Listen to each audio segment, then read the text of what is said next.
Hello, students. How are you? I hope you will be fine in this critical period. Today, we will discuss about the poem "The Cloud," written by P.V. Shelley. It is very famous poem of the poet. Introduction of the poem. It is a poem written by Percy Shelley. It was published in Prometheus Unbound with the other poems in 1820. The poem discusses the natural cycle of the clouds.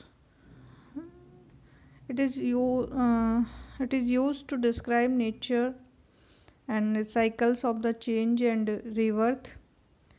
The cycle of the nature within the poem is also connected to themes expressed in Prometheus Unbound, the drama that served as the focus of the collection. Poem को start करने से पहले इसका थोड़ा सा background जान लेते हैं. ये जो पोएम है द क्लाउड, वो ode to the west wind के 1 वर्ष के बाद लिखी गई थी और इटली में पीसा नगर जगह पर लिखी गई थी.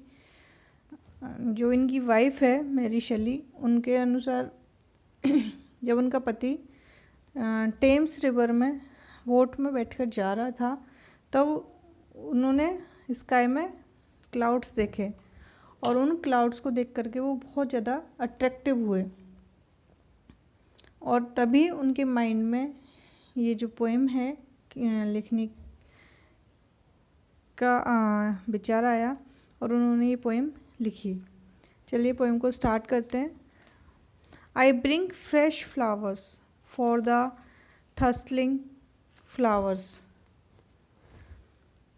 from the seas and the streams. इस पोएम में आई वर्ड क्लाउड के लिए यूज़ हुआ है. तो पोइट कह रहा है कि जो बादल है वो फ्रेश शावर्स लाते हैं, फ्रेश बौछार लेकर के आते हैं. फॉर द थर्स्टिंग का मतलब प्यासी जो फ्लावर्स हैं उनके लिए, जो प्यासे फूल हैं उनके लिए फ्रेश शावर्स लाते हैं. From the seas and the streams, कहाँ से लेकर के आते हैं? समुद्रों से. एंड स्ट्रीम्स, नदियों से. I bear light shade for the leaves when laid in their noonday dreams. और जो क्लाउड है वो जो लीव्स होती है पेड़ों की उनके लिए लाइट शेड का काम करते हैं. जब वो दिन में आराम कर रही होती है, दिन के टाइम पर सपने देख रही होती है, तब कहने का मतलब ये है कि जो पोइट है उन्होंने इस पोएम में पूरे नेचर से संबंधित लिखा है और जो क्लाउड के जो वर्क है उनके बारे में बताया है. From my wings are shaken the dews that waken the sweet words everyone. और मेरे पंखों से वो उस ओस को हिला देते हैं. मतलब जो बादल है वो उस ओस को गिरा देते हैं. दैट वेकन, जो जगा देते हैं. द स्वीट वर्ड्स, जो फूल हैं, फ्रेगरेंट फूल हैं उनको. When rocked to rest on their mother's breast. वो फूल जब रेस्ट कर रहे होते हैं, सो रहे होते हैं. रॉक्ड टू रेस्ट का मतलब पुट टू स्लीप. जब वो सो रहे होते हैं on their mother's breast. Mother's breast का मतलब पेड़ों की टहनियाँ. तो जो पेड़ों की टहनियों पर जब वो सो रहे होते हैं तो बादल उनको हिला देते हैं. As she dances about the sun. जब वो सो रहे होते हैं तो जो पृथ्वी है, शी वर्ड आया है पृथ्वी के लिए. जब वो सो रहे होते हैं तो पृथ्वी सूरज के चारों तरफ चक्कर लगाती है. I wield the flail of the lashing hail and whiten the green plains under. When then again I dissolve it in rain and laugh as I pass in thunder. Poet in lines में कह रहा है कि जब मैं work करता हूँ तो जैसे जो थ्रेशर होता है, फेल का मतलब थ्रेशर, जो गेहूँ को उनके छिलकों से अलग करता है, वैसे ही ओले आते हैं। हेल का मतलब ओले, लैशिंग का मतलब स्ट्राइकिंग करते हुए नीचे गिरते हैं पृथ्वी पर। And whiten the green plains under, और नीचे जो हरी भरी ज़मीन होती है उसको बिल्कुल वाइट कर देते हैं, चारों तरफ ओले ही ओले छा जाते हैं। And then again I dissolve it in rain, और फिर मैं फिर से डिज़ोल्व हो जाता हूँ रेन में, बारिश में। जब वो पिघल जाते हैं तो वो पानी बन जाते हैं और फिर भाप बन के ऊपर पहुँच जाते हैं बादल के रूप में। And laugh as I pass in thunder, और मैं जब हंसता हूँ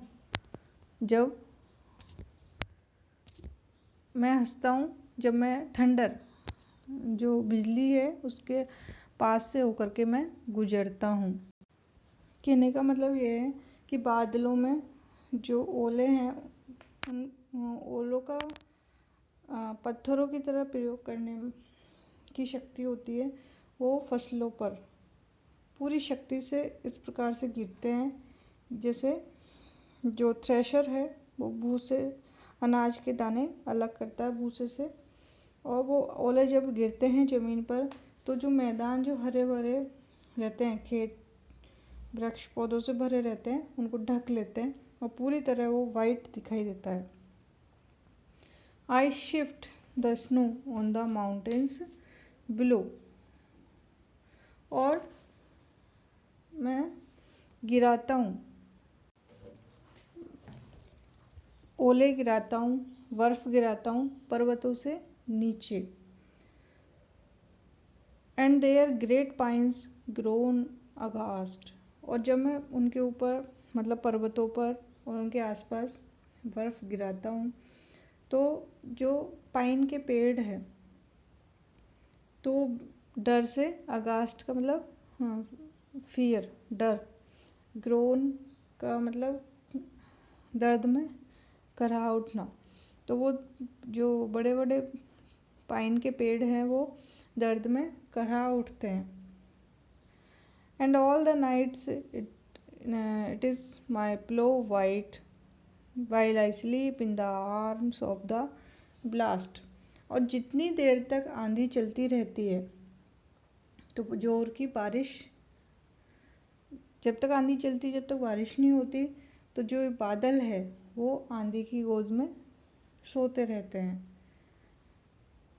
Sublime on the towers of my sky bowers, lightning my pilot's sits,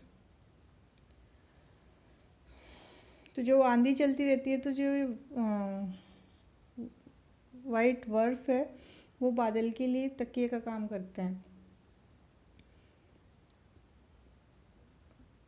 आगे पोइट कहता है कि ये जो मेरी ऊंची ऊंची मीनारें हैं मेरे आवास की, जो मेरा घर है उसके जो मीनारें हैं उन पर माय पायलट, जो लाइटनिंग है, बिजली है, वो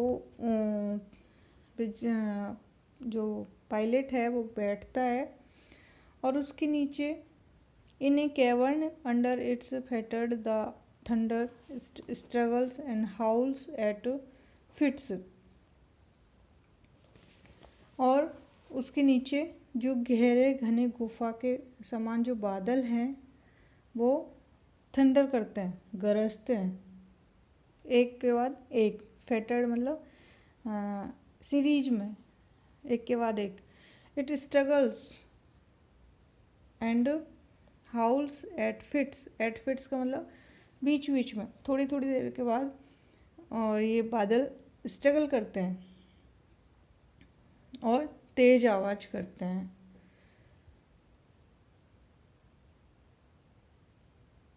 over earth and ocean with gentle motion, और पृथ्वी पर और सागर पर जो with gentle motion this pilot is guiding me. जो बिजली है वो बादल का मार्गदर्शन करती है। Lured by the love of the genii that move in the depth of the purple sea. और जो बिजली है वो क्यों बादलों को इधर उधर ले जाती है, तो पोइट कहता है कि सीज के ऊपर वो जो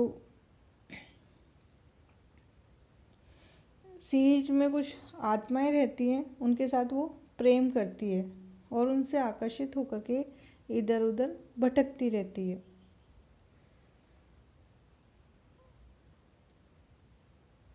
और वो अपने साथ बादलों को भी ले जाती है और उनका मार्गदर्शन करती रहती है।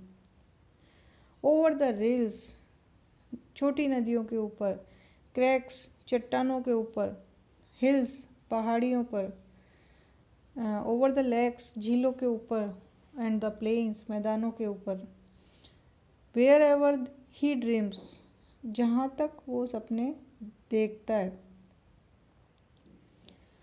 अंडर द माउंटेन, पर्वतों के नीचे, एंड स्ट्रीम्स, नदियों के नीचे, the spirit he loves remains.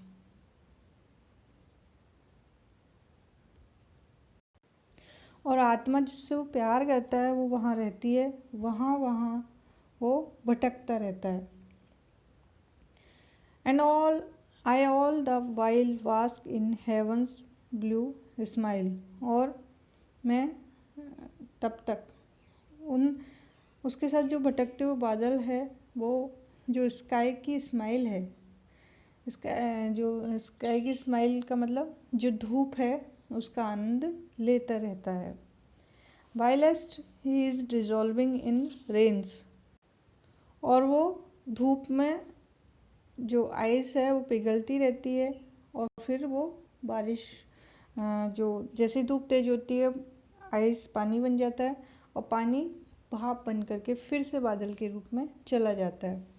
तो ही इज़ डिजॉल्विंग इन रेन, वो पानी जो बारिश है उसमें डिज़ोल्व होता रहता है। Thank you so much. आगे की लाइंस नेक्स्ट वीडियो में पढ़ेंगे।